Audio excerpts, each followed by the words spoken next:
جیسا کہ آپ کو پتہ ہے کہ 14 اگست کے حوالے سے ڈسٹرکٹ ایڈمنسٹریشن کی طرف سے بھرپور تیاری جاری ہے.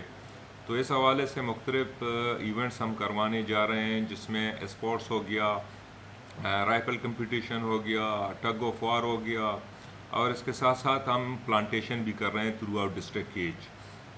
تو اس کے ساتھ میوزیکل پروگرام بھی اس میں ہیں، اور اس کے ساتھ مشاعرہ بھی ہو رہا ہے.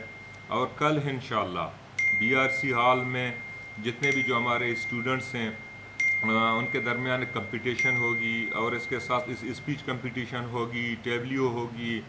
پھر اس کے ساتھ یہ بھی ہم نے ڈسٹرکٹ ایجوکیشن آفیسر سے ہم نے ریکویسٹ کی ہے کہ جتنے بھی جو ہمارے ٹاپرز ہیں جنہوں نے ٹاپ کیا ہے، باقاعدہ ان کو بھی وہاں پہ انوائٹ کیا جائے گا، اور اس کے ساتھ ساتھ ان کی پرائز ڈسٹریبیوشن ان کو پرائز ڈسٹریبیوٹ کیا جائے گا.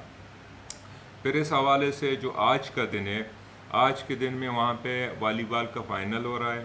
پھر اس کے بعد رات کو میوزیکل پروگرام ہوگا، مشاعرہ ہوگا، اور یہ جتنے بھی جو ایکٹیویٹیز ہوں گے اس میں خاص طور پر میوزیکل پروگرام میں ہمارے جتنے بھی جو بلوچ سنگرز ہیں وہ سارے آ رہے ہیں اس میں.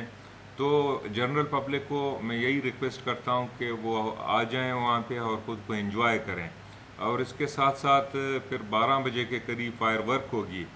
پھر دوسری جو ہیم ایکٹیویٹی ہے ہماری، تو اس حوالے سے لوگوں کو آلریڈی ہم میسج کنوے کر چکے ہیں، وہ ہوگا سائیکل ریس. تو یہ کل صبح انشاءاللہ 6:30 بجے 6 یا 6:30 بجے کے قریب اسٹارٹ ہوگی، گنا سے لے کر اسٹیڈیم تک. پھر اس کے بعد جو ونر ہوگا، ونر کے لیے ہم نے رکھا ہے تقریباً 70,000 روپیز، اور جو فرسٹ ونر ہوگا.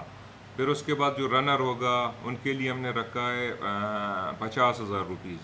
تو اس کے ساتھ ساتھ جتنے بھی جو ہمارے اسٹوڈنٹس ہیں جو اسپیڈ کمپٹیشن میں حصہ لے رہے ہیں، جو ہمارے لیویز، پولیس، IPSC کے جوان ہیں جو ٹگ آف وار میں انہوں نے حصہ لیا ہے، رائفل کمپٹیشن میں انہوں نے حصہ لیا ہے، اور اس کے ساتھ ساتھ جو ہمارے ٹاپرز ہیں جنہوں نے فرسٹ پوزیشن حاصل کی ہے، کسی نے سیکنڈ پوزیشن حاصل کی ہے، یا کہ وہ کالج کے اسٹوڈنٹ ہے یا اسکول کے اسٹوڈنٹ ہے، ان کے لیے بھی ہم نے پرائز رکھا ہے، کیش پرائز، اور اس کے ساتھ ساتھ ان کو سوینئرز اور شیلڈ بھی دیا جائے گا ڈپٹی کمشنر کی طرف سے.